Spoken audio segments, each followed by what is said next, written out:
7 মাসের অন্তঃসত্ত্বা অবস্থায় স্বামীকে তালাক দিয়ে পরকীয়া প্রেমিকের সাথে বিয়ে করতে চান স্ত্রী, এমনই অভিযোগ উঠেছে বৈটাঘাটা এলাকার মুগারজোর গ্রামের জুবাইরের মেয়ে নূপুরের বিরুদ্ধে।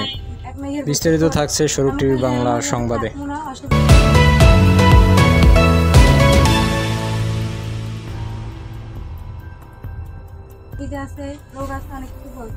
তারপর ডাক্তার দেখাইতে আমরা একটা কথা করি।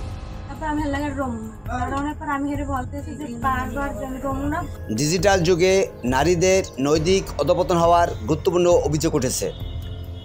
ভারতীয় স্টার জলসার বদৌলতে প্রতিনিয়ত বিপদগামী হচ্ছে স্কুল পড়ুয়া বালিকা সহ বিবাহিত বধূরাও।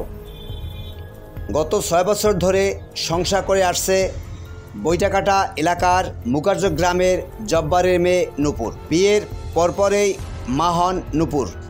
সুন্দর সংসার করে আসছিল গগন গ্রামের সিদ্দিকের ছেলে মোহাম্মদ মাসুম।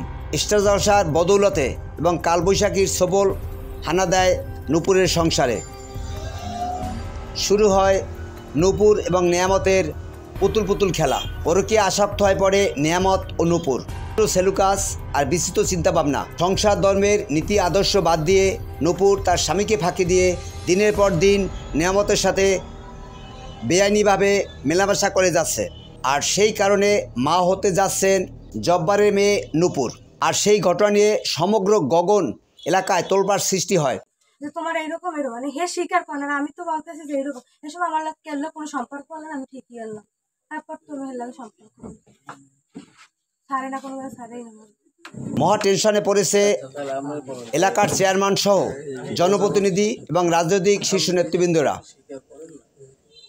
সালিসি ব্যবস্থার নাম করে চলছে মহা উৎসব। আইনের ধারা উপেক্ষা করে একটি পক্ষ সালিসি বাণিজ্যে লিপ্ত হওয়ার অভিযোগ উঠেছে। হতদরিদ্র পরিবারের স্বামী মাসুম বলেন, আমি ন্যায় বিচার চাই, আইনের শাসন চাই। আমার কষ্ট হচ্ছে আমার স্ত্রী অথচ সন্তান তার প্রেমিকের। এ লজ্জা আমার, এ লজ্জা আমাদের। ছেলের বাবা শরীফ টিভি বাংলাকে বলেন, এহেন নারীদের প্রকাশ্যে অথবা আইনের ধারায় কঠিন শাস্তি হওয়া দরকার।